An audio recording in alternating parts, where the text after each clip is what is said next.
Hey guys, we are on site in Richmond, California today. We're going to be putting in some Proterra heat pump water heaters. So let's go check out what's going on. I've got Adam from New Works Plumbing out of Sacramento. So Adam, when you go to do a replacement for a gas water heater and put in a Proterra, what are the considerations that you have? I'm just looking at the space here. What do you have to consider? So first on this project, it was actually access getting into the closet.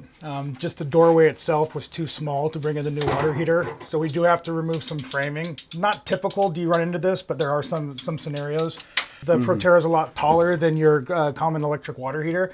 And so you want those waters to be up high, or if you need to move them, then you need to find a routing scenario to get those up higher than where they currently are.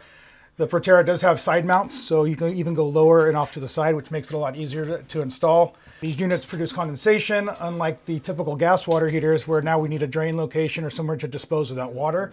There's concrete on the outside, so we didn't want to just dump it outside, because then we would have wet concrete all year round. So there was a gravel pit underneath the house that we dumped the condensate into. And then venting and air. Yeah, I was going to say, so what about room air? So we're in a garage type space, but it is a semi-finished space. Is there enough air in this room to feed the water heater? Yeah, so a couple of things. We've already have vents inside of this closet, so the vents in here give us enough room. We also have the ability to use either a louver door if we need to bring in more air, or also we can eliminate the B vent from the existing water heater, which also gives us another routing to bring in air.